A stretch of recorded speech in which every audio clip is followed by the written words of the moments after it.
J'ai rencontré Raymond DeVos à 2 occasions, je crois. Oh non, plusieurs, plus que ça. Mais j'ai pensé à 2 occasions parce que c'était pendant l'émission du Fou du Roi, puisqu'il a été 2 fois de suite invité à cette émission. Donc j'avais la lourde charge de faire un papier sur lui. Je l'ai rencontré et j'ai dit un texte sur lui, et puis voilà, on a échangé un petit peu. Et puis je l'ai vu une autre fois, à l'occasion d'un spectacle au Festival de Monet, un spectacle qu'on avait fait sur Raymond DeVos, et il y avait un décor, on était dans le cerveau. Et voilà, on avait fait un spectacle, et il était dans la salle, et voilà, donc on s'était aussi rencontrés à cette occasion. J'ai un souvenir d'un spectacle, alors je pense que j'en ai eu d'autres, mais ils sont un petit peu effacés, mais j'ai le souvenir d'un spectacle, oui, c'était en plein air à Château-Vallon, et c'est là où j'ai gravé dans ma tête cette fameuse image de Raymond arrivant sur un tracteur rouge, tirant une harpe. Voilà.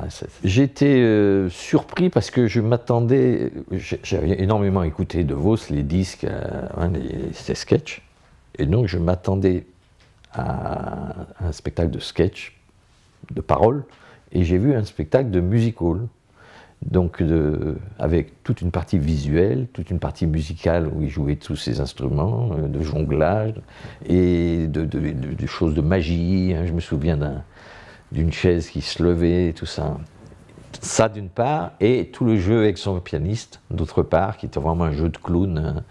Voilà, donc ça m'a surpris. Alors j'ai retrouvé ce que j'aimais de DeVos, c'est-à-dire sa façon de manier la langue, mais j'ai eu cette image d'un spectacle un peu complet de music hall. On me met dans cette lignée de DeVos à cause de mon type d'écriture, mon jeu avec la langue. Et c'est ça qui m'a fasciné chez DeVos au début, et sans doute ça qui m'a donné l'envie de travailler dans ce style-là. Faire prendre conscience aux gens que les mots ne sont pas aussi limpides qu'ils veulent bien le paraître.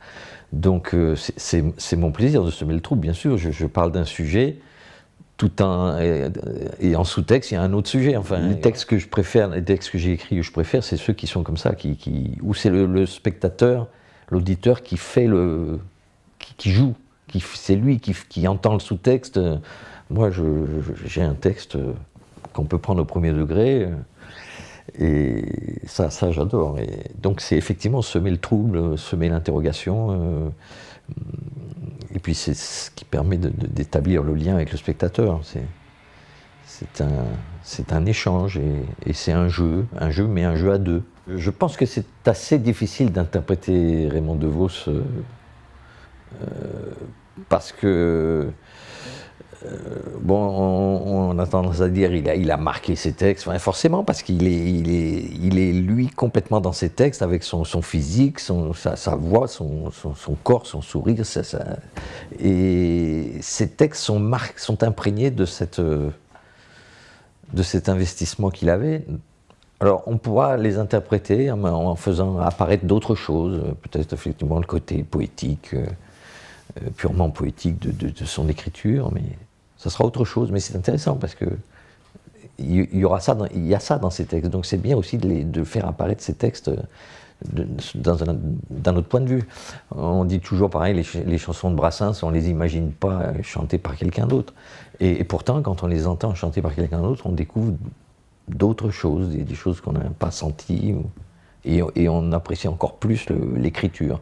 Donc je pense je ne sais pas si on y arrivera, mais il faut le faire, il faut interpréter DeVos.